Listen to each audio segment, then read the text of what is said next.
All right, Jim, NFL observation time. A few little notes we've got on paper here to talk about, and we'll start with the defenses being ahead of the offenses, which is not terribly surprising. That's usually the case in September. 10-5 under the total in Week 1. Houston scored 7 points at home. The Jets actually got 12. No touchdowns, but, at least they moved the ball a little bit. Bengals got nothing, and you heard me comment about their offensive line earlier. The Colts scored 9, and 6 of those were quite late. And the 49ers and Giants, a whopping 3 points each. The Giants, to me, look, there's no surprise in Houston. There's no surprise in the Jets. I don't think there's a surprise in the Bengals. The Colts have a third-string quarterback out there. 49ers don't have much offense. The Giants scoring 3 is the one we need to talk about. Now, I know Beckham's out. You can't use that as an excuse to only get 3 points. They were terrible offensively. And the reason I mention this is that if you check around the Vegas books, one of their biggest Super Bowl liabilities this year is the Giants. There's a lot of money on the Giants, which I honestly, I don't understand. I think they're the third best team in the division. Well, it depends on how you look at it. I mean, Dallas has lost a couple players in the offseason. Dallas is still better than they are, and I like this Eagles team. The Eagles look really good. Where's the Giants' running game? They don't have one. And Eli Manning, Eli Manning regressed last year. He is a quarterback in decline. And if you look at the stats from game 1, you'll see like he was 29 for 38 or something. They were all like 4-yard passes. He had nothing downfield. I don't see this team as maybe a borderline playoff contender. I don't think they're nearly as good as anybody as a lot of other people seem to think they are. Well, I think it's a tough call, and I hate to overreact too much off one game. No, but this was my opinion before the season. So and the first game validated Right. that. So we'll have to see what happens when they get their full contingent of wide receivers back. Eli has been declining the last few years. McAdoo, the head coach there, it's still a question mark how good he is. he hasn't gotten an A+ right now. No. I can tell you that. No. This is a tough situation when you say the Giants got 3 points at Dallas. I mean, Dallas isn't known to have the greatest defense either. No, they should be able to move the ball. They got Sean Lee as a phenomenal player. Oh, yeah. But the strength of Dallas is the offensive line. Of course. And the Giants' offense was not going against the Dallas offensive line. Correct. I mean, you look at their games in the past. They were very close games. The Giants have been winning, I think, 4 out of the last 5 or something this like one, that. that's for sure. And they weren't even close to this No. game. No. As far as these other teams, the 49ers, you don't expect much. The Colts, you can't expect much. I mean, the Colts, even with luck, they're not a good football. They're not a good football they can't team. Stop the deep and they got a head coach that's terrible. The Jets, we know, probably the worst team in football. But the Colts now look like the worst team in football because actually, the Colts. I think they get the Jets next week, and I believe the Jets are projected as the favorite in the game. That tells you what. That's pretty. Now the Texans is the other really interesting team, which we'll talk about for a minute, because as bad as things were last week, they got even worse. 5 guys go to concussion protocol. Cushing evidently texted Jay Glazer and said this is a bad one. Ooh. And all 3 of their tight ends ended up in concussion protocol. They've got trouble. And they're playing Thursday night at a place where they got shut out at home. We're talking about the Bengals. I got some strong opinions on that game. But here's the situation, and those of you are not up to this. Collective bargaining agreement years ago said players could only wear pads so long, they could only hit each other so long, they could only have so many practice minutes, et cetera, et cetera, et cetera. It's a BS agreement and I understand the reason, to lessen the chances of getting hurt in preseason and in practice time. The problem is when you get into the real games, like now and last week and now, it's going to take you 3-4 weeks to get to the point where you are actually up to speed in condition getting hit, playing at full speed, getting your plays down, being in sync. That's what, I'm not just saying that, I'm sort of echoing what Bill Belichick said a couple years ago. Yeah. And we all respect his ability when it comes to football. So the collective bargaining agreement has really nullified quite a bit. What they should do is either get rid of the preseason games, cut them in half, and increase practice time more to get these guys in shape, because the preseason games are really BS anyway. I mean, they got so many players, they're looking at this guy and that guy. You can look at them in practice better than you can in a game. So it's a bad situation. Yeah, but they're not going to do that because that's revenue. Well, they got to worry about revenue because their rating. Let's talk a little bit about this, if you don't mind. Their ratings are going down.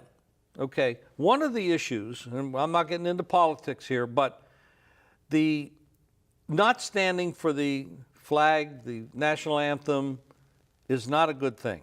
These guys, these football players are employees. And I own companies. I own a lot of companies. If my employees are embarrassing my team, I tell them, you've got to stop that or you're fired. I don't care how good you are. It doesn't matter. You either follow the rules, or if you're doing something detrimental to the team, the organization, you should be reprimanded. And that's a league-wide issue. You shouldn't be allowed to do that. Even if you want to do it outside, not on my time where I'm paying you. That's one.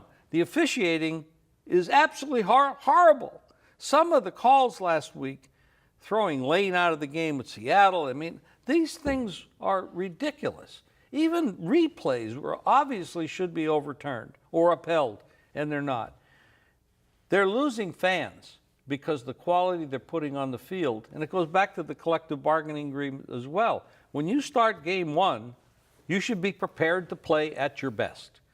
That means you got to practice more. You got to be in better shape. You got to get fine-tuned. They got to change it because the mighty will fall.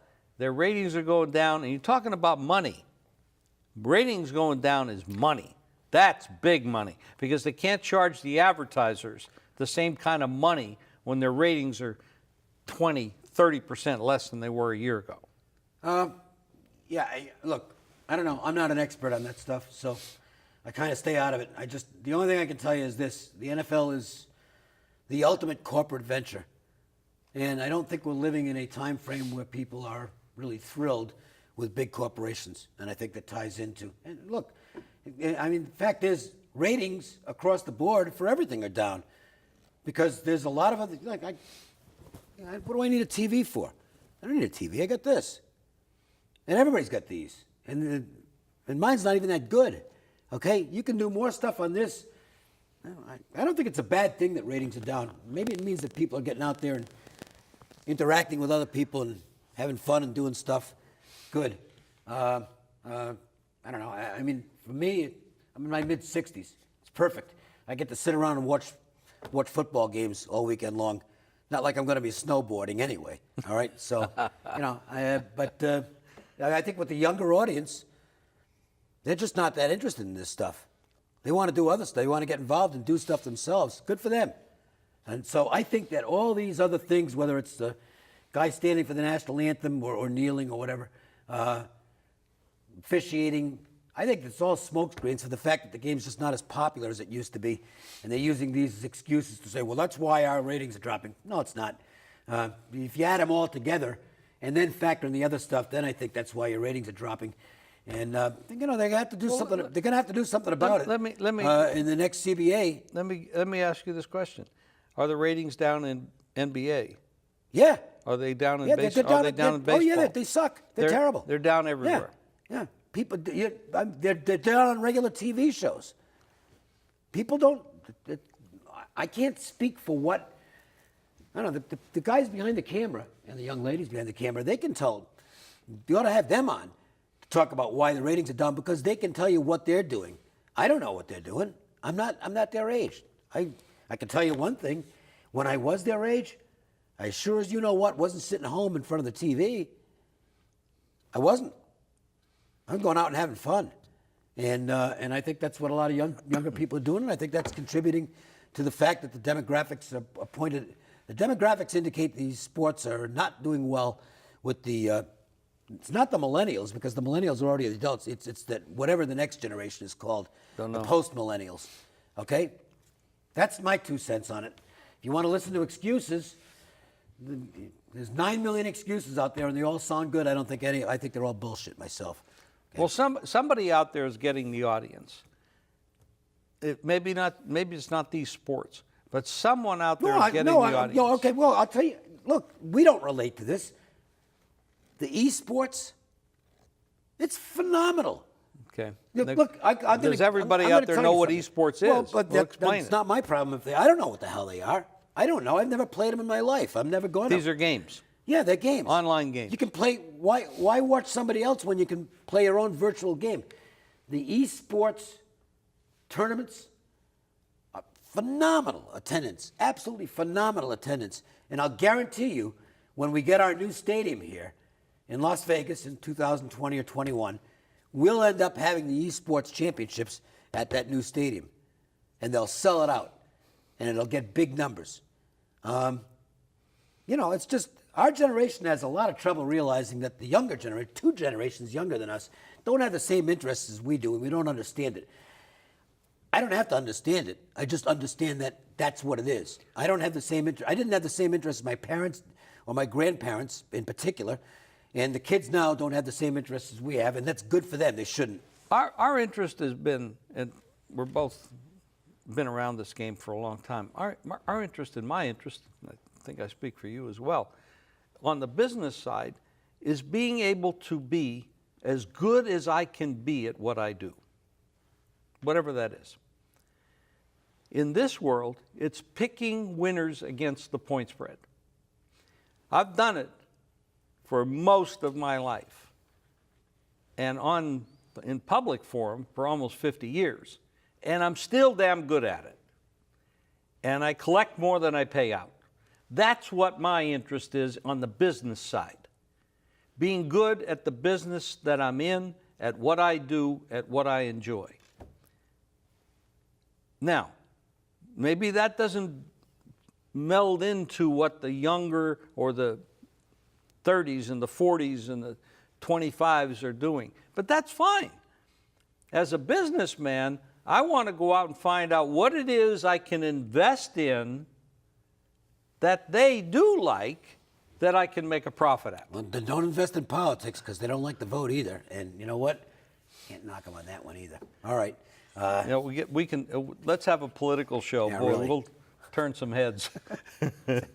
Okay, I think, what else do I have to do here? That's it. We've talked enough. So if you want free plays, everybody likes free plays. Doesn't matter how old you are on this one. This crosses the generations. If you want free plays from our team of Vegas experts on a recorded message, call the toll-free number. Do we even need to say toll-free anymore? I think that's kind of an archaic expression. The number is 888-294-1970. Well, it is toll-free. And if you want to get free daily plays sent right to your cell phone, you can also text GAME, G-A-M-E, to 64600. That's 64600. And you can also get a free daily text play from me by texting Cokin, C-O-K-I-N, 64600. That's it. Thanks for joining us. We'll see you next week with another edition of Proline. And just to show you I'm not that old, you don't have to get off my lawn.